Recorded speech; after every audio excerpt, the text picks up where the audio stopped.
ನಿಮಗ್ ಗೊತ್ತಾ ಹರೇ ಕೃಷ್ಣ ಮಹಾಮಂತ್ರ ಹೇಗ್ ಬಂತು ಮತ್ತೆ ಇದ್ರ ಅರ್ಥ ಏನು ಮತ್ತೆ ಯಾಕಿಷ್ಟು ವಿಶೇಷ ಅಂತ?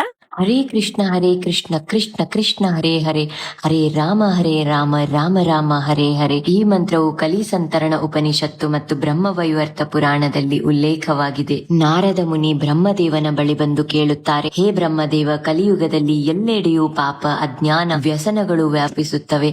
ಅಂತಹ ಯುಗದಲ್ಲಿ ಜೀವಿಗಳು ತಮ್ಮ ಪಾಪಗಳಿಂದ ಪವಿತ್ರರಾಗಲು ಪರಮಾತ್ಮನಿಗೆ ತಲುಪಲು ಯಾವ ಮಾರ್ಗವನ್ನು ಅನುಸರಿಸಬೇಕು? ಆಗ ಬ್ರಹ್ಮದೇವ ಉತ್ತರಿಸುತ್ತಾರೆ, ಹೇ ನಾರದ, ಕಲಿಯುಗದಲ್ಲಿ ನಾಮ ಸಂಕೀರ್ತನೆಗಿಂತ ಮತ್ತೊಂದು ಉಪಾಯವಿಲ್ಲ. ಆ ನಾಮವೇ ಹರೇ ಕೃಷ್ಣ ಮಹಾಮಂತ್ರ ರೂಪದಲ್ಲಿದೆ. ಯಾವುದೇ ಜಾತಿ, ಲಿಂಗ, ವರ್ಣ, ಅಧ್ಯಯನ, ವಿದ್ಯೆ, ಯಾವ ಭೇದ ಭಾವ ಇಲ್ಲದೆ ಯಾರಾದರೂ ಈ ಮಂತ್ರವನ್ನು ಉಚ್ಚರಿಸಬಹುದು. ಭಕ್ತಿಯು ಕಲಿಯುಗದ ನಿಜವಾದ ಧರ್ಮ ಎಂದು ಹೇಳಿದರು. ಈ ಮಂತ್ರದಲ್ಲಿ 16 ಶಬ್ದಗಳು, 32 ಅಕ್ಷರಗಳಿವೆ.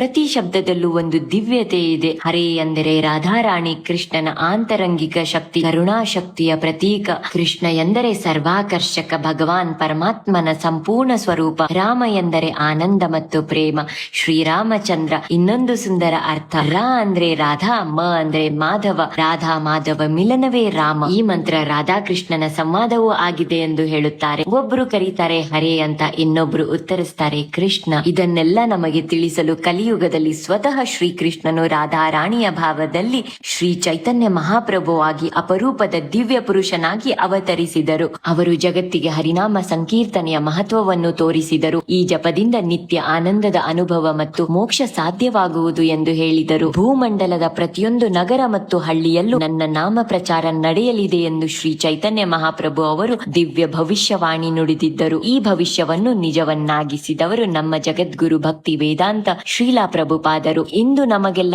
ಈ ಮಹಾಮಂತ್ರ ಹೇಳುವ ಕೃಪೆ ದೊರೆತದ್ದು ಇವರ ದಯೆಯಿಂದಲೇ. ಅವರ ದೈವಿ ಗುರುವಾದ ಭಕ್ತಿ ಸಿದ್ಧಾಂತ ಸರಸ್ವತಿ ಠಾಕೂರರ ಆದೇಶವನ್ನು ಹೃದಯದಲ್ಲಿ ಧರಿಸಿಕೊಂಡು ಒಬ್ಬ ವೃದ್ಧ ಸನ್ಯಾಸಿಯಾಗಿ 1965ರಲ್ಲಿ ಅಮೆರಿಕಗೆ ಹೊರಟರು. ತಮ್ಮ 69ನೇ ವಯಸ್ಸಿನಲ್ಲಿ ಕೃಷ್ಣ ನಾಮವನ್ನು ಪಶ್ಚಿಮ ಜಗತ್ತಿಗೆ ಪರಿಚಯಿಸು ಎಂಬ ಅವರ ಗುರುಗಳ ಆಜ್ಞೆಗೆ ಅನುಗುಣವಾಗಿ ಅವರು ಹರೇ ಕೃಷ್ಣ ಮಹಾಮಂತ್ರವನ್ನು ಎಲ್ಲೆಡೆ ಜಗತ್ತಿನ ಮೂಲೆ ಮೂಲೆಯಲ್ಲಿ ಹರಡಿದರು. ಇಂದು 180ಕ್ಕೂ ಅಧಿಕ ದೇಶಗಳಲ್ಲಿ ಲಕ್ಷಾಂತರ ಭಕ್ತರು ಪ್ರತಿದಿನ ಹರೇ ಕೃಷ್ಣ ಮಹಾಮಂತ್ರವನ್ನು ಜಪಿಸುತ್ತಿದ್ದಾರೆ. ಇದೊಂದು ಸಾಧಾರಣ ಮಂತ್ರವಲ್ಲ, ಭಗವಂತನ ಹೆಸರು ಮಾತ್ರವಲ್ಲ, ಭಕ್ತಿಯ ದ್ವಾರ. ಈ ಮಂತ್ರ ಮನಸ್ಸನ್ನು ಶುದ್ಧಿ ಮಾಡುತ್ತೆ, ಅಹಂಕಾರವನ್ನು ನಾಶ ಮಾಡುತ್ತೆ, ಪಾಪ ಪರಿಹಾರ, ಕಲಿಯ ಪ್ರಭಾವವನ್ನು ನಷ್ಟ ಮಾಡುತ್ತೆ, ದೀರ್ಘಕಾಲದ ಕರ್ಮ ಬಂಧನ ತಪ್ಪಿಸಿಕೊಳ್ಳಬಹುದು. ಅನೇಕ ಶಕ್ತಿ ಇದೆ ಇದರಲ್ಲಿ. ಶ್ರೀಲಾ ಪ್ರಭುಪಾದರ ಸರಳವಾದ ಆದ್ರೆ ಘನವಾದ ಸಂದೇಶ ಏನಂದ್ರೆ, ನಿಮಗೆ ಯೋಗ್ಯತೆ ಇರಬೇಕೆಂದಿಲ್ಲ, ನೀವೆಲ್ಲರೂ ಆ ನಾಮವನ್ನು ಉಚ್ಚರಿಸಿ, ಆ ನಾಮವೇ ನಿಮ್ಮನ್ನು ಶುದ್ಧೀಕರಿಸುತ್ತದೆ. Chant Shri Krishna and be happy. Jai Shri Krishna.